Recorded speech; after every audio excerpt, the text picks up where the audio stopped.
Booyah. Well, what's up, everybody? What up? Welcome back. Welcome back to the next episode of Don't Do That. Don't do that. Right here on Mad as Hell Monday.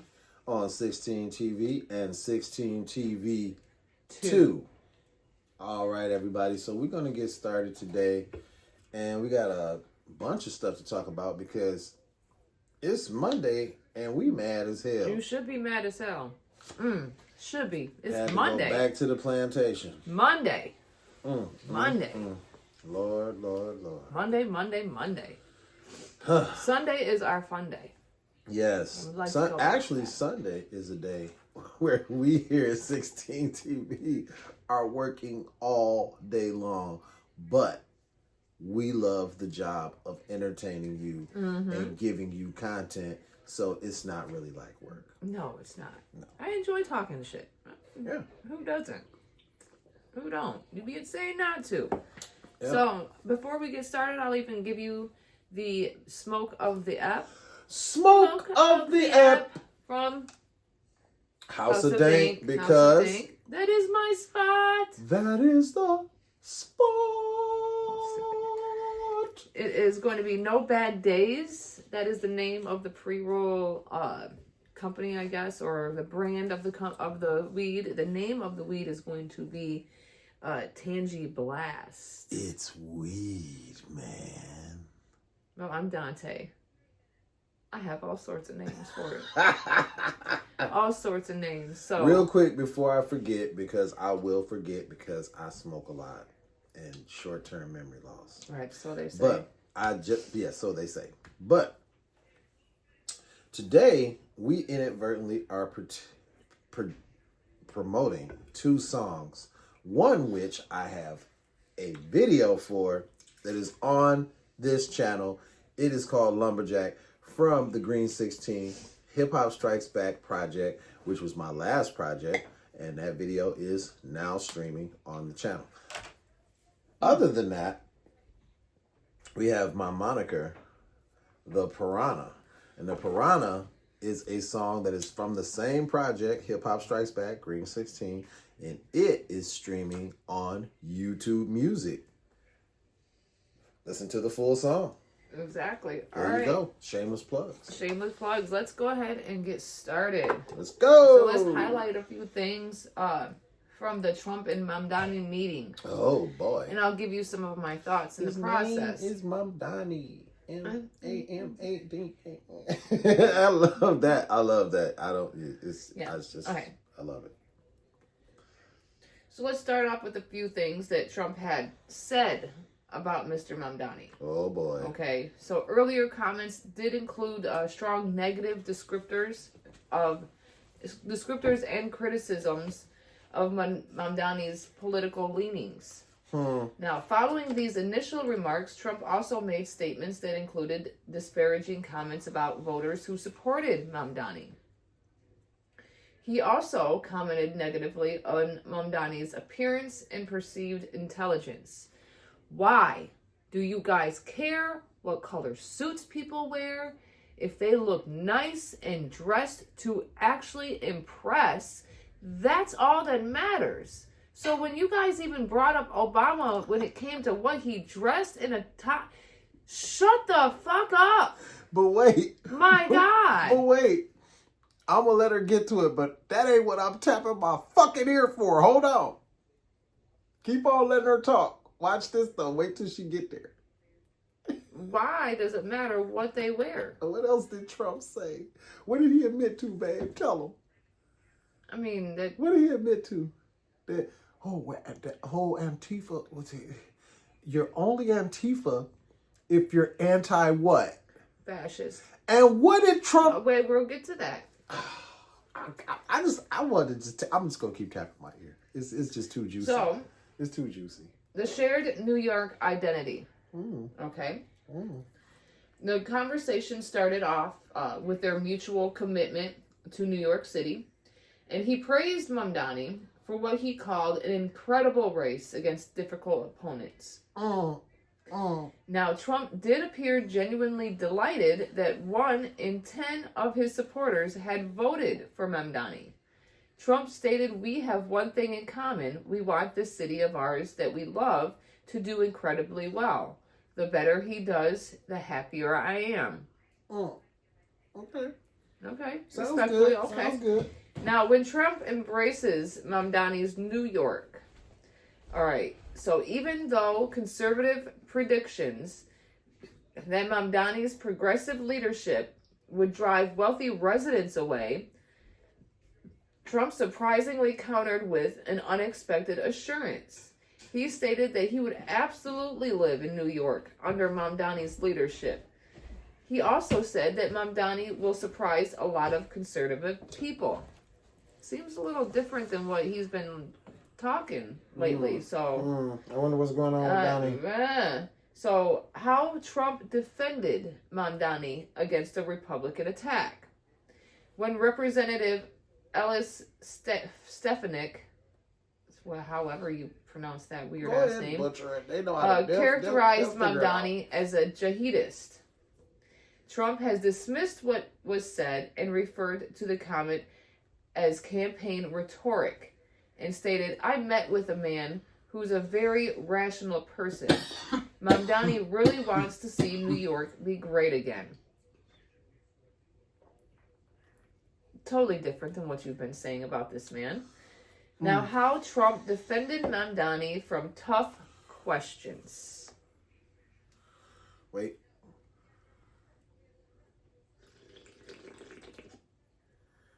Listen up.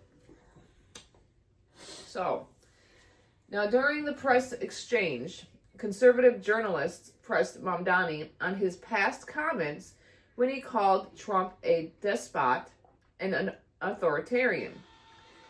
Now, Mamdani did sidestep the question because there are obviously more important things to focus on, such as shared goals, rather than ideological clashes. Now, before it got out of hand, Trump came in and stated, "I've been called much worse than a despot, and so it's not that insulting." Yeah, you've definitely been called worse than that. Fox comes in with the heat and asks if Mamdani believed that Trump was still a fascist.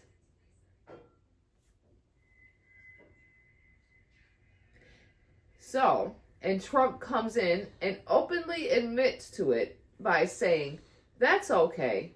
It's easier to just say yes." Now, he openly admitted to being a fascist. And I bet you guys will still sit there and say, "No, he's not. He's still the best president we ever had." Now, I got my face all in the camera because I constantly, and she constantly, deal with people in our comments, and we argue back and forth as to whether or not Donald J. Trump is a fascist, and he just admitted it. So for us to keep arguing back and forth with you about it when he admitted it, it's asinine. it's over. It's just that definitely shows how delusional you guys are.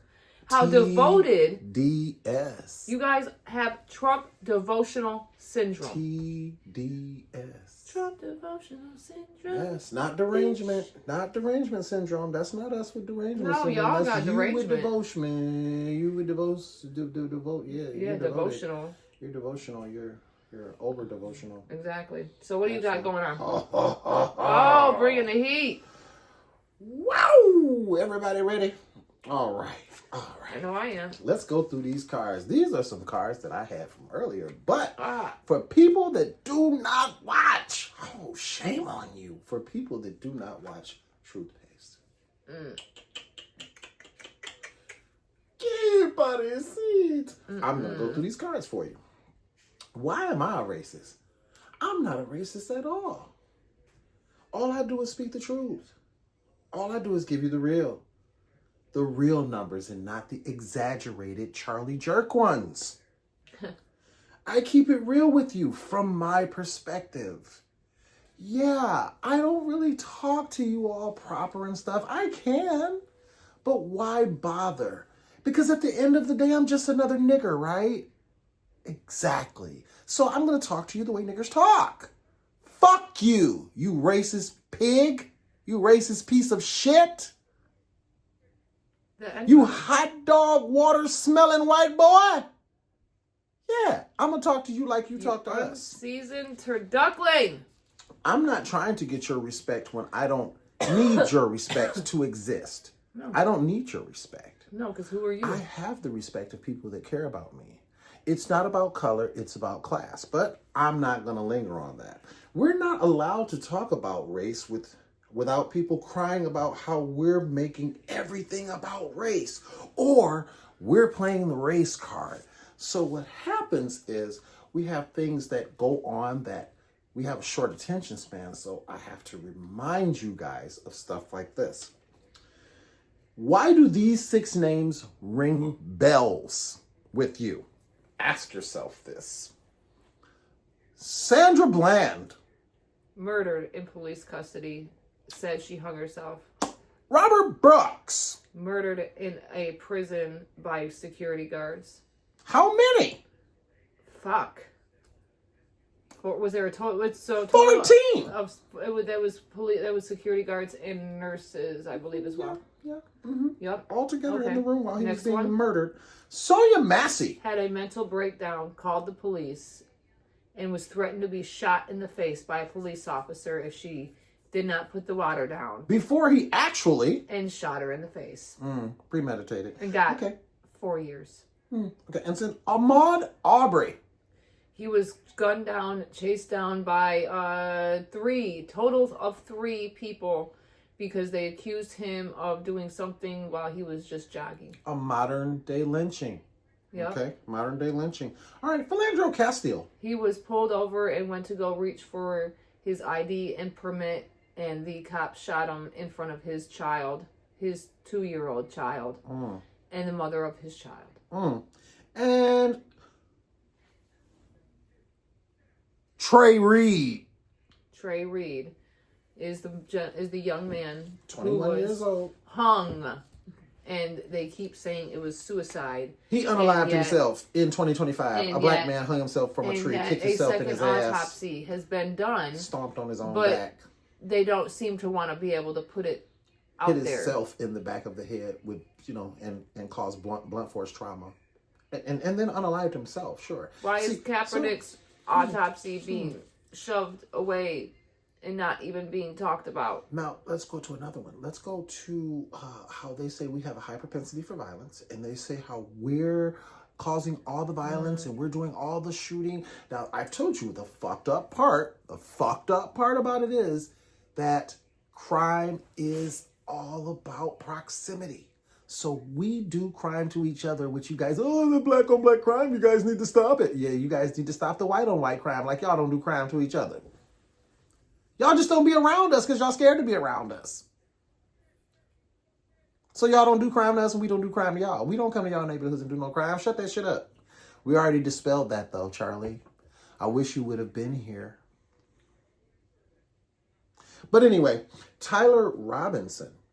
Ooh, I know who that is. He took out Charlie Kirk, right? Yeah. He wasn't a liberal. He wasn't black. Maybe if Charlie would have concentrated on his own race, maybe if he would have concentrated on the white youth, maybe, just maybe, he would have been here to stop J.D. Vance from fucking his wife.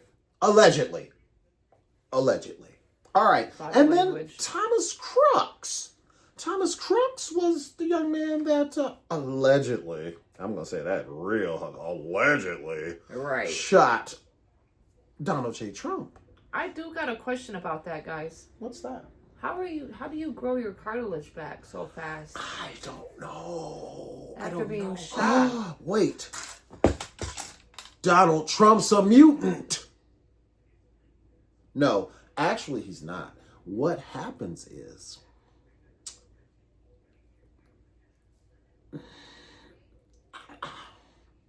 it seems like a hoax to me. It just really does. It really does. But why would they frame a white boy? Wouldn't it be better for them to frame a black guy? I don't get it. I don't know. But these are the facts. The facts are that Charlie Kirk was shot by a white guy. Donald Trump was allegedly shot by a white guy. So, yeah, it's not about... So let me go ahead and finish up this one, and then I'll go back to you. Yeah. All right, yeah, I'm just shooting through them. Shooting through them. Okay. Shooting through them. So this person, I had did a thing on silence is violence. Right? Because being silent about any situation that you see that's not right, that's not cool. If you don't stand for something, you'll fall for anything. Silence is violence. You being silent about it, just saying, makes you just as bad as the person that is doing it. True story. Okay. Period. We're going to leave it at that. And that's basically what it was. Silence is violence. I mean, that's like when it comes to Jesse Butler, fuck him and his mama. His mother being silent about the situation and not genuinely caring about it. Pathetic. It's coinciding to the violence. Pathetic. So I had on TikTok, if you go follow me under Miss Potts on TikTok, you will see the silence is violence. So there was a gentleman, I Coach am Iron Man. _Tim __ MMA. This is his name. That's on TikTok. Okay. He stated basically that Hispanic man here, and we don't need your white guilt. Ooh. Well, pumpkin. I'll tell you like this, Buttercup. I don't have guilt. You want to know why I don't have guilt and why I'm not under the white guilt part here? Is because I don't have anything to be guilty for. I didn't do anything. What I am doing, though, is my part. My part in not being silent about stuff. My part in speaking out on stuff that I see that I know is wrong, that is what I'm supposed to do. So for you to sit there and act like I got white guilt, even though you can blatantly tell I'm white, but you can basically look at yourself and say you definitely got white in you. Because now, mind you, this next one can be said in many different dialects, okay? Ricardo Ignacio. Before he says the actual word, this is what I have. I'm still butchering it. This is the original word that I came across also. But what's his name again? Ricardo Ignacio pronounces it mejorar la raza. Mejorar la raza. Okay. Which is improve the race. Now, the meaning behind improving the race is meaning that your race isn't good enough. Oh, that's what they believe. Okay. Now that's the meaning behind improve the race. And how do you improve it though? Is here, right? How do you improve it? Here. Let me know. I want to know. You are to breed with white people. So the fact that you want to share with me and tell me that I have white guilt over something I know, because the old-fashioned saying, if it doesn't apply, let it fly. I'm acting surprised. I actually follow that, because I'm not going to get in my feelings whenever somebody says cracker or racist white person, or say, hey, white people to the front if you're trying to teach me something. I'm not going to get offended by that. There's no guilt there. Why? Because it doesn't apply to me. But will I sit there and learn from what I just seen? You're absolutely right. So what you need to learn is your history. Because I feel it's your ancestral white guilt coming from you. Yeah. Ricardo, right? Ricardo explained it as programmed. Their post-colonial selves are programmed much like we are programmed by white supremacy to believe that white is pure and clean and that's supposed to improve us somehow, is what the whole mejorar la raza I'm mispronouncing it. I know that you can get down in the comments and tell me I'm fucking it up. I don't know how to do it, but I trust Ricardo Ignacio. Check him out on YouTube. Exactly. The man is just like, when I watch people on YouTube and I watch people on Instagram and I watch people on social media, and it's a white person telling me that they understand and they are able to break it down and say, this is what's fucked up and we understand. I'm like, oh, let me repost that so that they can hear it from their own race. Just like when I hear Ricardo break down, he fucked my mind up.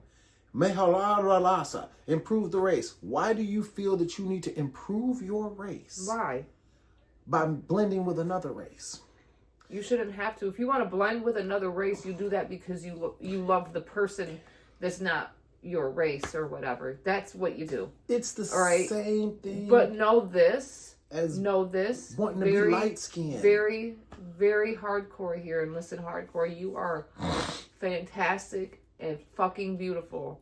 The way you are. For real. Who you are. Your culture, ancestry. And everything. Just the different facets of the culture. The Cubans, the Mexicans, there's different facets of your culture, and all of it is dope and unique. So when you come at me with that white guilt bullshit. Improve it. How? Why? That white guilt bullshit. Improve from a race. Or what is that? Anything like that literally has something like this ingrained post-colonial thought process. We do it. We do it too. Get to your roots. With the she light skin. Oh, why do we do that though? They programmed us to do that. Brothers don't like darker skin. Some brothers don't like darker skinned women because they were programmed. They look in the magazines and they see and that's cool that we come in all shades. That's fine. But to be programmed to not have an affinity for a darker skin, or to not have an affinity for white or for Asian or for Latino strictly because of skin color is dumb. Exactly. It's dumb. All right. So what's your next one? Yep. Oh, it was right up. You know we love the segue. Mm-hmm. It's not about color. Here it is. It's not about color. It's about class. Listen. For the love of whatever God you pray to. Listen to me. We are more alike than we are different. I watched E.T. when I was 12 years old. I was in tears. I was moved by E.T. Were you moved by E.T. when you were a kid? Did you watch Lost Boys? And do you still, when you hear people are strange and does it take you back to the movie? Or how about this? Outsiders. If you in school you had the book Outsiders and then you had the movie which had prominent actors in it. How do you think all of us are on the same level on certain things? We all want love. We all want to see our kids grow up and go to college and go to school and be happy and get married. You want the same things that I want. The only difference in us is the paint job. That's it. What you need to start worrying about, upper class, the rich versus down here with us. Us of all different colors. Exactly. The poor. Down here, up there. Speaking of, no, Walmart. You should probably describe that. What? The different paint jobs? That right there. Slaves, slave masters. Yeah. Okay, so slaves, slave masters, and plantation owners. We're slaves.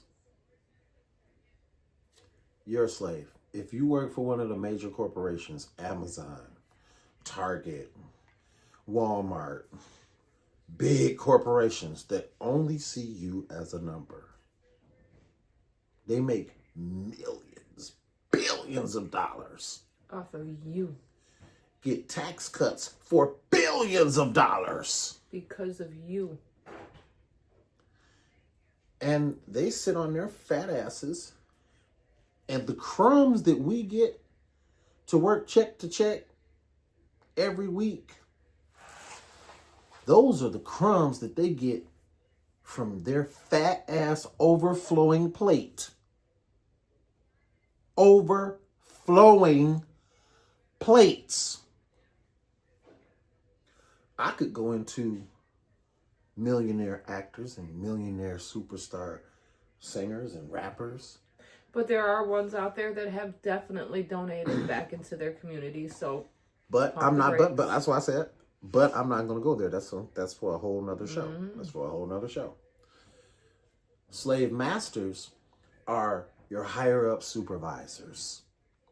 Your higher up supervisors. The supervisors that are over your immediate supervisors. Your immediate supervisors are more like the old school back in the day when we was slaves, police. They're not really upstanding white men, but we got to give them some type of prominence, or they might revolt and see that they're not exactly us. So we're going to give them these jobs. That's your manager. That's your manager. Sometimes let you bend the rules a little bit. And, that's your manager. I know you a good worker. I know I'm not, that's your manager. You keep me looking good type of stuff. Now your plantation owners. Walmart. McDonald's. Compact computers. Yeah. Anything that's national. Victoria's Secret. National, and what was the other one? Because I get them mixed up. You got national. Universal. Multinational and Universal. Yeah, but there are a lot of these corporations that could pay you a more competitive wage. They could. But absolutely. Here's another one. Here's another caveat, another Easter egg for you. I want you to look around and see who used this one. A starving dog is an obedient dog. As long as they keep you on that hamster wheel, I got to make it to next week. I got to make it to next week. I got to make it to next week. Before you know it, it's January. And it's next year. Plantation owners, slaves, slave masters. You thought you wasn't on a plantation because everybody's the same. Everybody ain't the same color. It's class. Down here is the slaves. A little higher up, it's the slave masters. The corporations are the plantation owners. It just repackaged itself. It's the same game. Private prisons. The movies are propaganda. The music is propaganda, all to push you into the machine that'll eat your ass up. Where's the black father in the home? Charlie's gonna help us. The black father's in jail, fool. They locked up. Waiting to be exonerated. 55% of his criminal exoneration. 47 to 53%. Okay, 47 to 53%. I don't want to be Charlie Kirk and overdo it. He went 12% over the 38 and said 50. And I was going 2% over. So I was Charlie Kirk in it. But the exonerations means that we get blamed for shit that we didn't do more than any other race. Why is that? Exactly. Systemic racism. All right, guys. Sweet. Thanks again for joining us. Don't forget to like, comment, share, subscribe, and of course, make sure you get notified for every time we drop new content. And we will see you next time on Wicked Wednesday. Wicked Wednesdays! Yeah! Peace.